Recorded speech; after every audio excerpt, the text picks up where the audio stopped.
Okay, Wittle Defender, a lot of people wondering what's our next raid up hero gonna be. We've had a little bit of a teaser inside the announcement, but when you go and look at it, everything lines up pretty nicely with the Polar Captain. Now, given that we saw Odin, and this was one of the ones that was kind of in the soft launch of the game here, the Polar Captain was a little bit more difficult to get. There was no going and using gems in order to go and get pulls on the raid ups. We had to physically go and use money and go and buy packs in order to go and pull on this thing. So that's why I only have it at 2 stars right now, but a lot of what's said inside the announcement matches up pretty nicely with this. And as far as if this is something that you are going to want to pull when this comes out, yes, it is. I wouldn't say it's the most OP thing, but given now that we have the Essence Tower where you need to either go and use all of your ice style heroes or use a Sssnaker if you have that at a high enough rarity, this is going to be more your single target damage out there to kind of go and wreck on those bosses. And where mages are typically usually good at this type of stuff, the Ice Mage, the Ice Witch,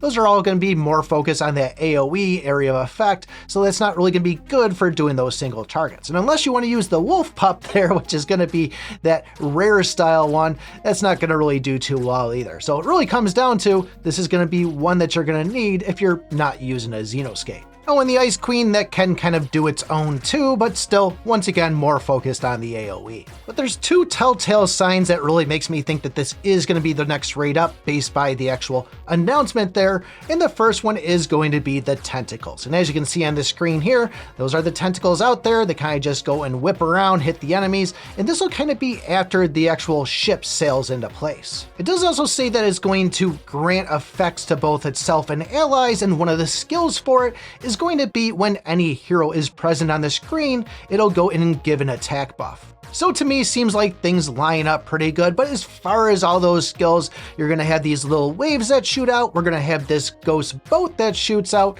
the tentacles on the screen that'll kind of pop up, which we just talked about, and then the final actual epic stat of it there is gonna be this kind of a whirlpool that'll launch out and that'll go and pretty much suck the enemies into it, giving them damage at the same time. The passive on this, nothing too crazy, reducing enemy attack speed, not really the worst, but not the best either, but still, it could help out when going in a battle. No idea if we're going to be seeing a second hero inside this raid up, like right now with Odin and Sheffy, but either way, this is one you'll want to at least get to help you out inside those Essence Tower, or maybe even the Runic Plains. But speaking of heroes you should be using, if you want to know what you should be slotting inside your wish list to really make sure your team's the strongest, I want to take a look at this video right here. Thanks for watching, and remember, I pick my butt.